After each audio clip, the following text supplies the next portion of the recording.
Are you ready to learn to get rid of stress in your life? To learn how to deal with the emotional turmoil that causes strokes, heart attacks, bad health, and even weight gain?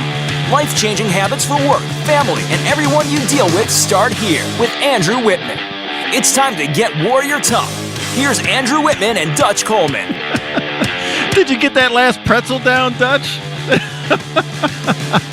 All right, it's time to get warrior tough, the most monumental hour in media anywhere. We're your leadership and mental toughness coaches, Andrew Wittman and the Dutch. I'm eating pretzels. Coleman.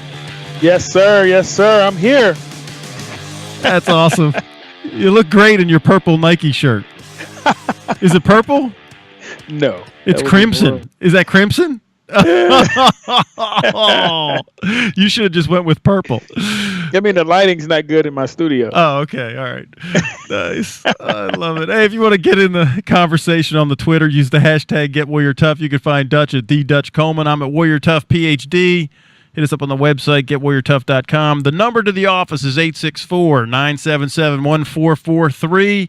Don't hesitate to give us a call. We do want to talk to you. We love talking to folks. There's tons of ways to get a hold of us, and we're available.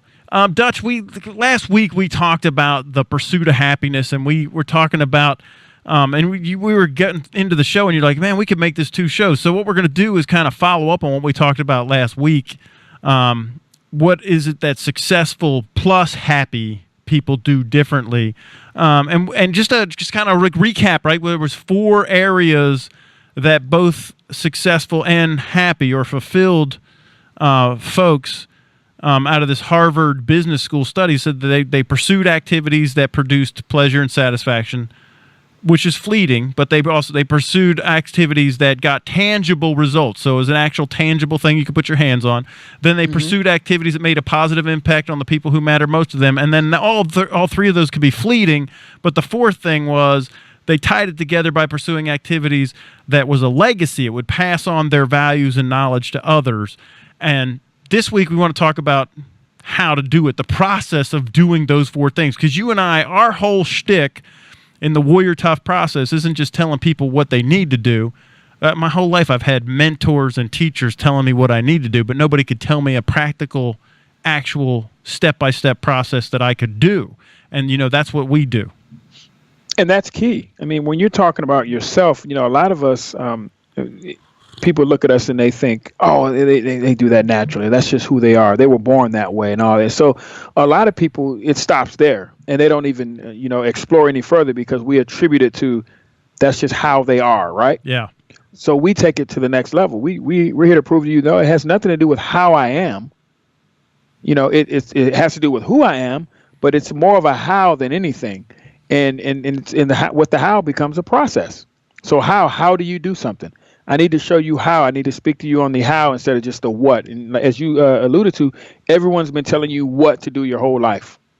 And we're all in different stages. We're all different people. We all have different skill sets. So how do I take who I am and what I am and incorporate it with the how with what you're talking about? And so we pride ourselves on being able to do that, being able to prove to you that there's a process that you can intertwine with how you do things and who you are and all that, and create a process to get you what you want, a duplicatable process to get you what you want. Right, and then we just Forrest Gump it. So, and this is, and I got to tell you, man, people, they want to be happy, they want to be fulfilled, and they want to be successful. They know what they want, but they just don't know how to do it. And we're not telling you that our process is the only process. In fact, we don't even tell you what the process necessarily is. We know the formula on how to build a process in life. In any area of life, we know what the formula is. If it's sports and you want to be a great athlete, we know the process. If it's intellectual and academic, we know the process. If it's business, we know the process. If it's financial, we know the process. If it's a relationship, we know the process. How to build a process in each one of those areas. So it's kind of like the fish and fisherman thing, right? And it's kind of like building a house. Yeah. We tell you how to build a house, but you can put granite countertops. You can put the porcelain this, you can put that, you can do all those different things that's going to fit you.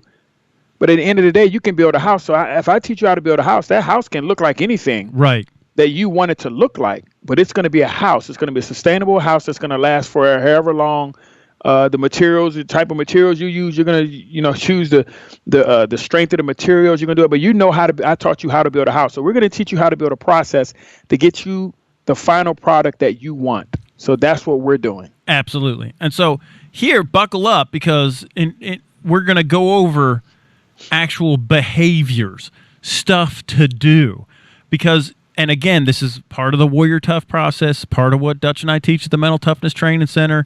It's what we coach. It's what we mentor, is that you have to take action. There's stuff you got to do. We call it an execution formula. There's things you have to do in order to get the results that you want.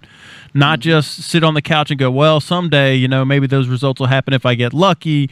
Or, maybe if, I don't know, what lightning would strike and I got talented, or I got bit by a spider, like that Spider-Man guy or something. I don't know. A nuclear accident and I turned into the Hulk. But gamma rays. Yeah, gamma rays. But no, there's an actual process, right? So here's stuff for regular folks like you and me, Dutch. If you're just a regular folk like Dutch and I, here's stuff that you could do to be successful and happy. Yeah, and it's great that you use those examples, because no matter what Spider-Man did, he couldn't duplicate that process, and no matter what the Hulk did, the way the gamma rays happened exactly, they could neither repeat it or reverse engineer it. And there's nothing that the Hulk could do to repeat that stuff. So perfect examples, and we're going to teach you how to do it, and not only do it, but you're going to be able to duplicate it. You're going to be able to adjust it. You're going to be able to lower it, increase it. You're going to be able to do a lot of different things, as we use with the example with the granite countertops. You're going to be able to do whatever you want with it. It's going to be yours. Okay, so now go back on the last show if you didn't hear it. It's called The Pursuit of Happiness. We talk about the science of what goes on with happiness and fulfillment and all the stuff that happens in your body with hormones. And when you're in the middle of achieving something, we're not going to rehash all that. Go back and listen to that show. This one is all about the stuff you have to do in order to get all that stuff working in your life and in your body. Okay, so the very first thing, here's the first thing, Dutch. Number one. You got to do stuff that you're passionate about. Let me say it again. You got to do stuff that you're passionate about. Now, I know people that are passionate about watching sports. They're passionate about... That's not doing stuff. If you're passionate about a sport, it doesn't mean you got to go play it professionally. But if you're passionate about a sport, you need to go play it, or coach it, or get him, not sit on the couch. That does not help you achieve anything. If there's no legacy there, there's nothing of significance, right? There's nothing tangible, and therefore you're not going to trigger all the stuff in your body that produces the dopamine and gives you the long-term enduring fulfillment. And I want to touch on the word passion and the feeling that you get. So when you do something, let's say you worked a 12-hour shift at the factory, you come home, the one thing you're not looking forward to is the next day working that next 12-hour shift at the factory. You're tired, you're beat down, mentally you're drained, you do not want to get up and go to that factory again. Now let's flip it to, let's say your passion was football. You've been at it for 12 hours. You're beat down mentally. You're crushing all that. And it's just, man, the big 300-pound guy kept pounding on you and all that. And no matter what, you can't wait to get up the next day and do it all again. That's being passionate about something. Yeah, you're going to be tired. It's going to hurt. It's going to be some work involved and all those things. But, boy, you just can't wait to get right back at it again, man. You love it that much that no matter how much work it is, no matter how much pain it is, man, you just love doing it. You love the product of it. You love whether it's helping people and all those things. Man, you're out there. You're working on Habitat for Humanity, homes for people. Man, you love building homes for people to live in and all that. And it's a hard day's work, man. But you can't wait to get at it again tomorrow because of how it makes you feel, what it's doing for you, what it's doing for others. That's where passion comes in.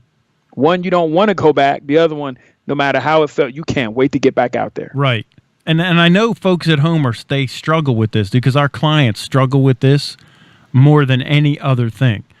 And I can tell in your voice as your coach, I can tell in your voice if you're passionate about something. I could tell when the language that you use about it, the energy that's behind it. Nobody ever accused me of not being passionate about mental toughness and leadership and neuroscience and psychology and people whispering and CEO view. No one's ever said to me, hey, Andrew, man, you really don't like this stuff, do you? You're just kind of going through the motions. Absolutely. And you don't have to even, and the word passion comes up. We were at the University of Maryland last week. Upon coming back from Tampa, I went through Maryland. And so I'm at a hotel in Maryland, and I meet two women, and we're talking about what I do. One of them asked me what I do. And so I explained what I do, told them how we do it and all those things. And the first thing he said was, man, I love your passion. And Yep. It's noticeable. You know, when you're talking to people about something, they can feel, as Andrew said, in your language, your mannerisms, your energy, everything. It's all part of, it's all a part of that passion. If I'd have been like, yeah, we do this, and I don't really, and it sounded like I didn't really want to get up and do it the next day, that's not passionate. If you're saying stuff like, it's hump day and TGIF, and if you're hoping for a snow day so you don't have to go to work tomorrow, it could be a clue. Perfect. And I know we're coming up on a break. I don't want to get on number 2 yet, but if you find yourself, so we're going to close it out. If you find yourself that whatever you're doing or whatever you think you want to do, if you're not passionate about it, stop. Just stop. Or find the next thing that you are passionate about. Right. And if you're doing something that, and again, and we're up on the break, but it could be you're just having an attitude with the people around you. It's not that you're not passionate about it. It's that you've lost your first love or whatever. You're seeing a bunch of stuff that's wrong, and you're not. You just need to make the adjustment. So here's the question: can you get passionate about what you're doing? Not that you're just not. Okay, can you? And we always ask this on a scale of 1 to 7.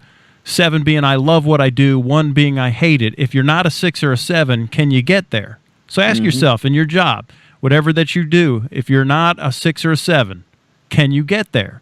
If you can't, then it may be time to reassess. All right, we're up on a break. You're listening to the Get Warrior Tough radio show with Dutch and Andrew. We'll be right back.